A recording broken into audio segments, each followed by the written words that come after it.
여러분, 한자를 알면 군생활이 편해진다는 사실 혹시 알고 계셨나요? 안녕하세요, 한자형입니다. 대한민국의 남자들이 20살이 되면 가장 큰 고민 역시 군대 아닐까요? 입대를 앞두면 누구나 걱정과 두려움이 앞섭니다. 저도 그랬으니까요. 그래서인지 요즘 인터넷에 보면 입대 전 알아야 할 것들에 대한 수많은 조언과 꿀팁들이 있는데요. 그런데 오늘 저는 조금 특별한 꿀팁을 주고 싶습니다. 바로 군대 용어인데요. 자대를 배치받고 선임들이 쓰는 말을 이해 못해서 어리바리한 경험 다들 있으실 텐데요. 인터넷에 보면 군대 용어도 정리된 게시글들이 있는데요. 당최 무슨 말인지 이해가 안 가는 설명이 많아요. 국어사전을 찾아봐도 잘 나오지도 않고, 왜냐면요, 군대 용어는 한자어이기 때문입니다. 한자로 해석하면 어려운 군대 용어가 정말 쉽게 머릿속에 쏙 들어온답니다. 자, 한번 볼까요? 제가 사용 빈도가 높고 아리송한 군대 용어 10가지를 골라봤습니다. 어떠세요? 감이 오시나요? 분명히 들어봤고 많이 쓰는 단어인데 정확히 무슨 뜻인지 헷갈리지 않으시나요? 이제부터 뜻풀이 들어갑니다. 한글 탈레반식으로 장님 코끼리 더듬는 식의 설명이 아닙니다. 듣는 순간 안 까먹는 다이렉트 한자풀이. 자, 들어갑니다.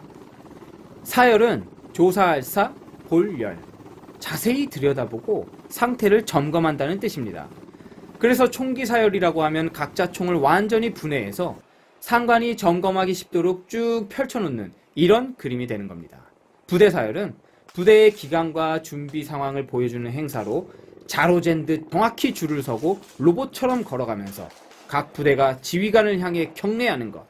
내무사열도 합니다. 내무생활 물품을 싹 닦아서 침상에 쫙 늘어놓게 되는 겁니다. 영어로는 인스펙트가 됩니다. 파지. 파지는 잡을 파에 가질 지자입니다. 그러니까 대충 잡는 게 아니고 꽉 움켜진다는 뜻입니다. 군대에서는 위험한 물건을 많이 다루지 않습니까? 따라서 대충 잡으면 사고가 날 수가 있습니다. 그래서인지 군대에서는 총기 파지, 수류탄 파지와 같은 표현을 많이 쓰게 됩니다. 꽉 움켜쥐라는 뜻이죠. 영어로는 그립이 됩니다. 방열은 내놓을 방, 벌릴 열. 포병들이 화포를 꺼내어 놓고 사격 대형으로 쭉 벌려놓는 일을 뜻합니다.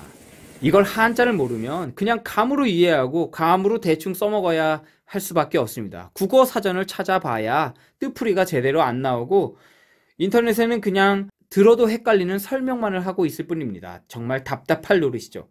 독도. 독도는 읽을 독의 그림도.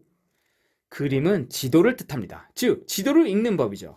영화 밴드 오브 브라더스에서 소블데이가 지도를 못 읽어서 헤매는데 윈터스가 알려주는 장면이 나옵니다. 또 낙하 지점이 어딘지 확인하려고 남대문 지퍼에 달려있는 나침반을 꺼내 지도를 읽는 장면이 나옵니다. 군대에서 소대장 이상 지휘관은 독도법을 배우게 되어 있습니다. 수입, 닦을 수, 들입, 즉 손질해서 잘 닦아서 들여놓는다는 뜻입니다. 군대 가면 총기 수입, 장비 수입이란 말을 수없이 쓰게 되는데 이때 수입은 돈을 번다는 뜻이 아닙니다. 한번 사용했으니 다음번에 정상 작동하도록 잘 손질해서 보관한다는 뜻입니다.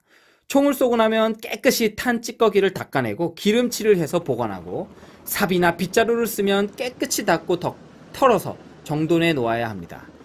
한글 탈레반들은 이 수입이란 단어를 국어 사전에조차 실어놓지 않았습니다. 그래서 이런 설명은 바로 저 한자형이니까 해주는 겁니다. 견착. 견착은 어깨견에 붙을 착. 어깨에 딱 붙이라는 뜻입니다. 군대 가서 총을 처음 쏘고 깜짝 놀라게 되는데 엄청나게 큰 반동 때문입니다. 즉, 총알이 빵 소리를 내면서 발사될 때 총 자체는 뒤로 튕기게 됩니다.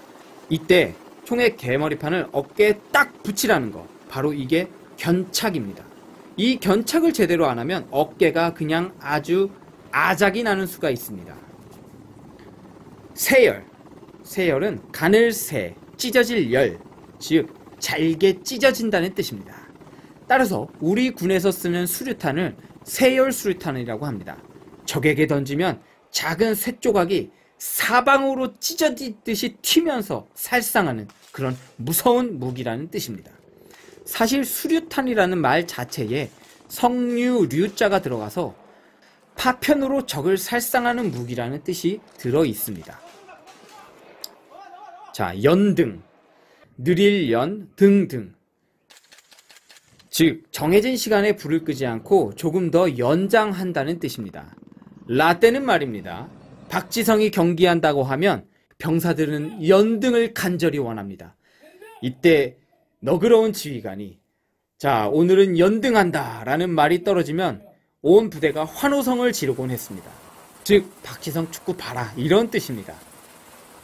유격, 논일유, 칠격. 즉, 이리저리 돌아다니다가 적을 급습한다는 뜻입니다. 군대에서도 밖에서도 사전에서도 아무도 이 유격의 정확한 뜻과 어원을 알려주지 않습니다.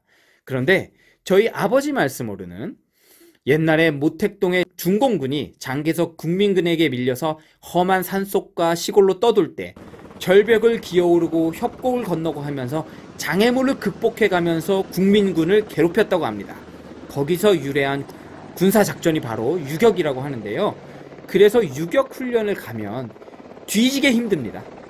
암벽 등반, 로프 하강, 타잔 줄타기, 세줄 다리 등 무섭고 위험한 장애물 극복 훈련을 하게 되고 체력을 기르기 위해서 통나무 들기, PT 체조들을 무한 반복해서 시키게 됩니다.